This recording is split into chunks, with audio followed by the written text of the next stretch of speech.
Bonsoir tout le monde. Alors je vous dis bonsoir parce que au moment où j'enregistre cette vidéo là tout de suite, on est en pleine nuit. J'ai fait péter la lumière artificielle, mais peut-être que de votre côté on est en pleine journée. Bon, en tout cas coucou. Merci à vous d'être venu faire un tour sur ma chaîne YouTube. Il y a 5 ans à peu près, plus ou moins, jour pour jour, pas tout à fait, je me suis acheté mon tout premier sac chez Hermès. Ce sac c'est un Birkin. Et 5 ans plus tard, qu'est-ce que j'en pense de ce sac? On va faire un bilan calmement en se remémorant chaque instant de mes 5 dernières années avec mon tout premier sac de chez Hermès. Ça va être une vidéo assez rapide avec que du blabla. Honnêtement, je ne suis même pas certaine de faire des plans de coupe parce que si vous regardez mes vidéos YouTube depuis un certain temps, vous savez déjà plus ou moins ce que je pense de mon tout premier sac Hermès. Et alors on parle de quoi? On parle de ce Birkin qui est un Birkin taille 35, c'est-à-dire que la base fait 35 cm. Il est de couleur terre battue. Terre battue, c'est un hommage à Roland Garros et c'est un orange assez sombre.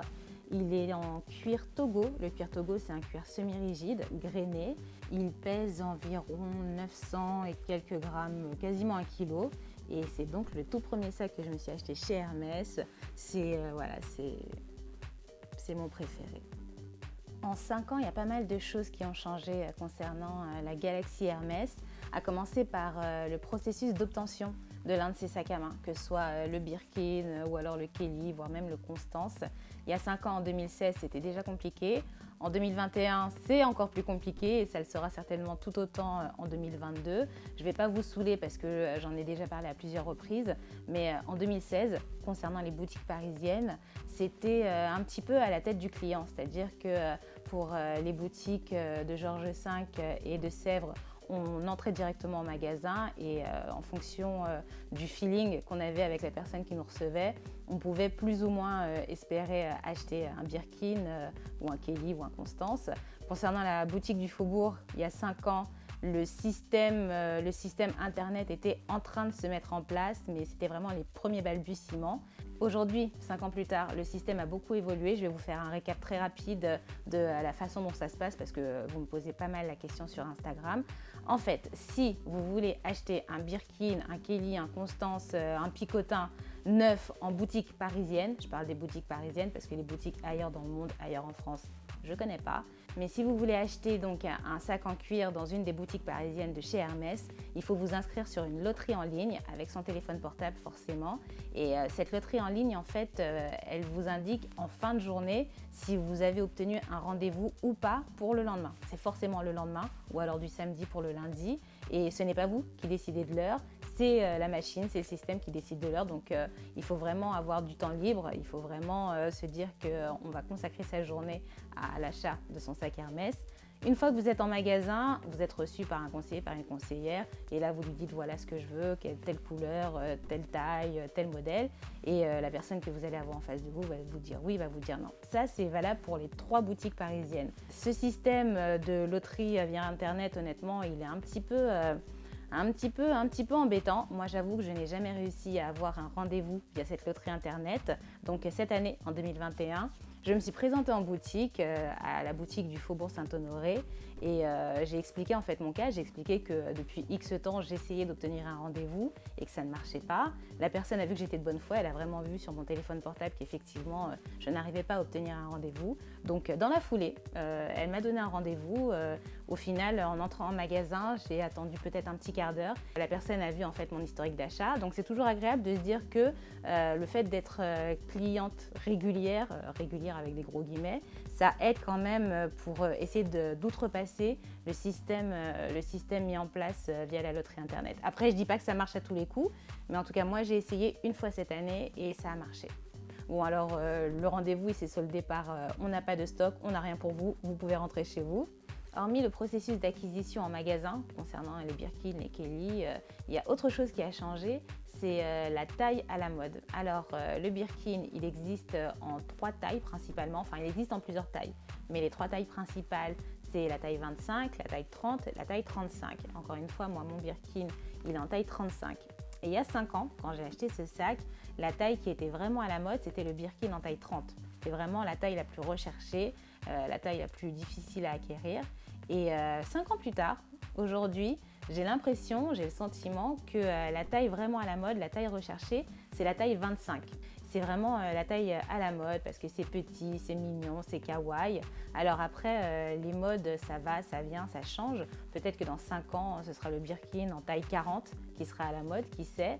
En tout cas, en 5 ans, c'est vrai que le Birkin a rétréci. En ce qui me concerne, la taille 35, c'est une taille qui me convient. Alors ça, c'est une question aussi que je reçois beaucoup sur Insta. La taille 35, je trouve qu'elle fait un peu plus sérieuse, un peu plus business. Je suis là pour bosser, je suis une fille sérieuse, je ne suis pas là pour rigoler. La taille 30, elle fait un peu plus, je vais bruncher avec les copines le dimanche. C'est vraiment une question de goût. Dans les deux cas, ce sont des sacs lourds en fonction du cuir utilisé pour la confection. Ce sont des sacs lourds, donc il faut le garder à l'esprit. Plus le sac est grand, plus il sera lourd, sauf si vous le prenez dans un cuir extrêmement léger, genre Epsom. Mais sinon, c'est vraiment une question de goût personnel entre la taille 30, la taille 35, la taille 25. En ce qui me concerne, la taille 25, c'est celle qui manque à ma collection. Peut-être qu'un jour, j'en ferai l'acquisition. C'est pas dit. Honnêtement, il y a ça aussi qui a changé en 5 ans. C'est ma soif de Birkin. Il y a 5 ans, quand j'avais pas du tout de sac à main de chez Hermès, je n'avais aucun souci à me rendre tous les jours ou quasiment tous les jours en boutique, voilà, pour montrer patte blanche, pour faire copain-copine avec les conseillers et les conseillères, pour me faire bien voir et pour pouvoir acheter un Birkin. Ça, c'était il y a 5 ans. Aujourd'hui, comme je vous l'ai dit tout à l'heure, j'ai eu un rendez-vous qui s'est terminé par « on n'a rien pour vous ». Et j'y suis pas retournée constamment tous les jours, chose que j'aurais fait il y a 5 ans. Et en fait, j'ai plus cette soif parce que justement, j'ai la chance de posséder plusieurs sacs Hermès. Donc, je n'ai plus cette soif d'acquisition du Birkin que j'avais il y a 5 ans. Voilà, ça a changé aussi à ce niveau-là. Et c'est pas plus mal. Honnêtement, j'ai encore une fois beaucoup de chance. Je sais que c'est pas donné à tout le monde d'avoir plusieurs sacs à main de cette marque. Il y a des gens qui en ont beaucoup plus que moi, donc il n'y a pas de souci à ce niveau-là. Je suis pas en train de dire que je suis la reine du pétrole parce que je possède quelques sacs de chez Hermès. Mais honnêtement, j'ai une collection qui me convient. Si elle s'agrandit, tant mieux. Si elle reste telle qu'elle, c'est très bien aussi. Et donc voilà. Alors qu'il y a 5 ans, pas du tout. Je n'étais pas dans cet état d'esprit-là. Il y a 5 ans, c'était vraiment il me faut mon Birkin, il me faut mon Birkin. C'est limite un peu un entretien d'embauche en fait quand on achète un Birkin ou un Kelly. Il faut vraiment montrer qu'on mérite, entre guillemets, de posséder l'un de ces sacs. C'est très bizarre, je sais, c'est pas le cas pour d'autres marques, mais pour Hermès, c'est un petit peu ça. Il faut montrer qu'on mérite, qu'on est à la hauteur de la marque. C'est bizarre, je sais, et personne n'est obligé d'y souscrire à ce genre de système, mais c'est le jeu, c'est le Hermès Game. En parlant d'engouement, de soif de Birkin, j'ai l'impression que ce sac est devenu encore plus populaire au cours de ces 5 dernières années. Alors, entendons-nous bien, c'était un sac qui était déjà très à la mode avant ma naissance, ce sera un sac qui sera toujours à la mode après ma mort, mais j'ai l'impression que depuis ces 5 dernières années, il y a de plus en plus de nanas ou de gars d'ailleurs qui sont en quête aussi de leur Birkin ou de leur Kelly. J'ai l'impression qu'on en parle beaucoup plus déjà sur les réseaux sociaux, ça c'est sûr, et même de manière générale dans le monde de la mode. Il y a 5 ans, quand j'ai acheté mon tout premier sac Hermès, donc mon premier Birkin, le sac vraiment à la mode qu'il fallait posséder, c'était le Chanel, le Timeless. Le Timeless ou le Boy, l'un des deux. En tout cas, c'était l'un des modèles classiques de chez Chanel. C'était vraiment the sac à la mode.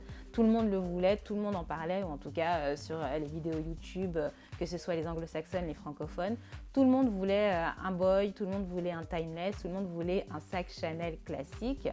Ça, c'était il y a 5 ans. Aujourd'hui, j'ai l'impression que tout le monde parle de sac Hermès, de Birkin, de comment obtenir son premier Birkin, de quelles sont les choses à acheter pour pouvoir acquérir son premier Birkin.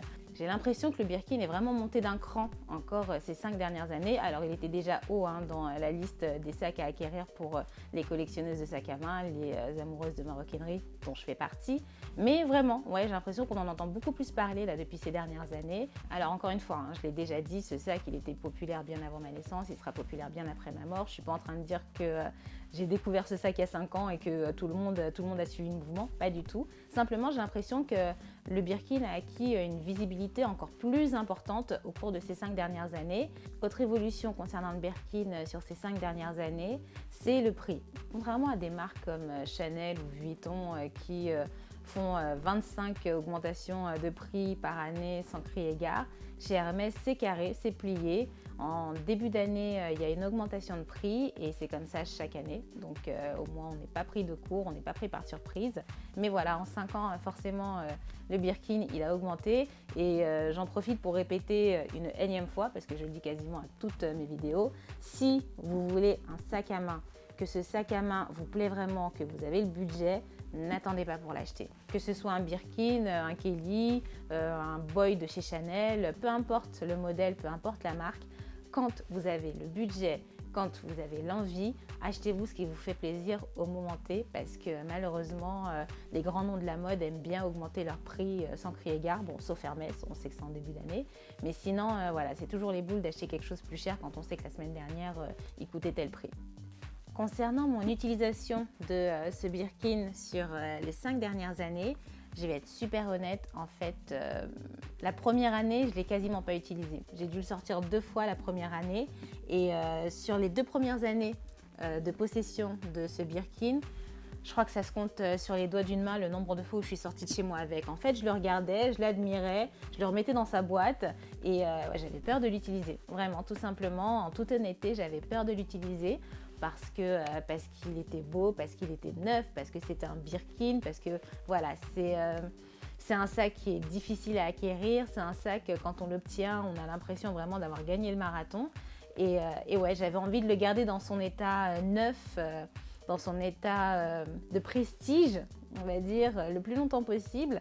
Et c'est un peu bête parce que c'est un sac qui est fait pour être utilisé. Autre raison pour laquelle j'ai mis du temps à vraiment me détendre quant à l'utilisation de ce sac, c'est qu'il est lourd. J'en ai parlé à plusieurs reprises, dans plusieurs vidéos, donc je ne vais pas m'étaler, mais ce sac il est lourd. Moi, j'ai pas beaucoup de force dans les bras, j'ai même pas du tout de force dans les bras, donc c'est vrai qu'il est un petit peu lourd. Mais je ne regrette pas de l'avoir acheté dans ce cuir, je ne regrette pas de l'avoir acheté dans cette taille. C'était le sac parfait pour moi à l'époque où je l'ai acheté. Donc comme je l'ai dit, aucun regret quant à l'achat de ce Birkin. Si je devais refaire les choses depuis le début, j'essaierais de l'acheter plus tôt. Alors c'est facile à dire, pas forcément facile à faire, hein. Il faut s'organiser financièrement, émotionnellement. Parce que, encore une fois, c'est tout un process d'aller en magasin, de tenter, de se faire rejeter, d'y retourner. C'est tout un délire auquel il faut se préparer. Je rachèterai exactement le même modèle, même coloris, même finition métallisée, même cuir. Je rachèterai exactement ce sac sans souci. Je n'ai pas l'intention de m'en séparer. Je le dis souvent dans mes vidéos, mais je le répète, ce que je vous montre en vidéo n'est pas à vendre, n'est jamais à vendre. Je ne vends pas mes affaires et particulièrement ce sac, je n'ai pas l'intention de le vendre. Je me ferai enterrer avec. Est-ce qu'en 5 ans, le regard des gens a changé concernant mon Birkin et moi? Alors j'ai l'impression, c'est peut-être dans ma tête, hein, mais j'ai l'impression que mon sac est plus facilement reconnaissable. Il y a 5 ans, honnêtement, quand je me baladais dans la rue avec mon Birkin, avec ce Birkin-là en particulier, j'attirais pas spécialement les regards. C'est un sac orange, donc forcément, il attire un petit peu l'œil, mais pas plus que ça. Maintenant, 5 ans plus tard, j'ai l'impression que les gens savent que c'est un Birkin. C'est un petit peu difficile à expliquer, à décrire, parce que c'est un sentiment, c'est juste un jeu de regard. Donc, je ne sais pas ce qui se passe dans la tête des gens. Je vois plus de gens regarder avec un peu plus d'insistance mon sac à main. Donc, j'ai l'impression qu'il est un peu plus reconnaissable. C'est peut-être dans ma tête, hein, j'en sais rien. C'est peut-être dans ma tête, mais en tout cas, c'est le sentiment que j'ai 5 ans plus tard. Si je ne possédais absolument aucun sac Hermès aujourd'hui en 2021, bientôt 2022, et que je souhaitais acheter un sac Birkin, Kelly, Constance, est-ce que je me lancerais dans le Hermès Game? Honnêtement, non. Alors comme je le disais en début de vidéo, il y a 5 ans, c'était difficile déjà d'acquérir un sac Hermès. Aujourd'hui, en 2021-2022, c'est encore plus compliqué et je ne pense pas que le jeu en vaille la chandelle. Je vais m'expliquer rapidement. Il y a la crise sanitaire qui est passée entre temps, donc je pense que ça joue un petit peu sur mon raisonnement. Mais bon, je vais essayer d'être précise, concise. C'est galère d'acheter un sac Hermès en boutique, si on veut un Birkin, si on veut un Kelly, c'est extrêmement galère et je ne pense pas que la possession d'un de ces sacs à main vaille tous les obstacles qu'il faut surmonter. J'ai l'impression que Hermès volontairement met des bâtons dans les roues à ses clients, à ses clientes concernant l'achat d'un Birkin, d'un Kelly. Et je peux comprendre, c'est une question d'offre et de demande et certainement qu'il y a plus de demandes que d'offres, donc il faut écrémer un petit peu. Mais honnêtement, s'inscrire à la loterie, se faire rejeter, recommencer, aller en magasin, y retourner, se faire rejeter, recommencer, c'est extrêmement chronophage. C'est un peu démoralisant, c'est bête hein, parce que c'est que de la maroquinerie, mais honnêtement quand on a vraiment envie d'un sac à main et qu'on va en boutique et que la personne qu'on a en face vous dit non, non, non, non, non, c'est démoralisant. C'est démoralisant parce qu'on se dit mais ça veut dire que je ne mérite pas, ça veut dire que je ne suis pas à la hauteur. C'est pas du tout le cas, hein. Ce n'est absolument pas vrai, c'est pas du tout une question de mérite, c'est juste Hermès qui fait ses choix qui sont un peu nébuleux, on ne sait pas comment les choix sont faits, mais ça c'est encore un autre débat. Quand on y réfléchit bien, le système Hermès il est quand même un peu chelou parce que dans n'importe quelle boutique à Paris ou ailleurs, quand on rentre et qu'on voit en vitrine un article qui nous plaît et qu'on dit à la personne qu'on a en face de nous « j'aimerais acheter cet article », la personne va vous dire oui bien sûr, elle va vous l'emballer, vous faire un joli nœud et vous repartez avec l'article. Chez Hermès, vous avez vu un joli article dans la vitrine qui vous plaît et la personne que vous allez avoir en face de vous va vous dire non, non. Sans même vous donner d'explication sur le pourquoi du comment, la personne va juste vous dire non. Et c'est assez démoralisant, un peu incompréhensible, très frustrant. Donc en 2021 voire 2022, si je n'avais aucun sac Hermès, je ne pense pas que je me lancerai dans le game. Maintenant, si j'ai un Birkin qui me tombe tout cru dans la main, bien sûr que je vais le prendre, bien sûr que je vais l'acheter avec grand plaisir. Mais ouais, je pense pas que ça vaille le coup de courir de boutique en boutique pour supplier l'équipe commerciale de nous laisser casser le PEL pour acheter un sac à main. Je ne pense pas que ça vaille le coup. Après, si vous avez une date en particulier que vous voulez absolument marquer avec l'achat d'un Kelly, d'un Birkin, bien sûr, lancez-vous, faites-vous plaisir. Simplement, sachez que c'est extrêmement galère, en tout cas pour les boutiques parisiennes. Et surtout, sachez que les prix ne vont qu'en augmentant, donc dépêchez-vous. Je ne sais pas si c'est ma dernière vidéo de l'année, parce que je vais essayer d'en filmer une autre là dans la foulée et je vais essayer de publier tout ça sur YouTube au plus vite. Donc si par hasard c'est ma dernière vidéo de l'année, j'espère que les fêtes de fin d'année se passent bien pour vous, que vous êtes entourés de rire, de joie, de sérénité. Si par hasard c'est pas ma dernière vidéo YouTube, je vous souhaite à tous une bonne journée ou une bonne soirée, un bon week-end ou une bonne semaine et je vous dis à très vite.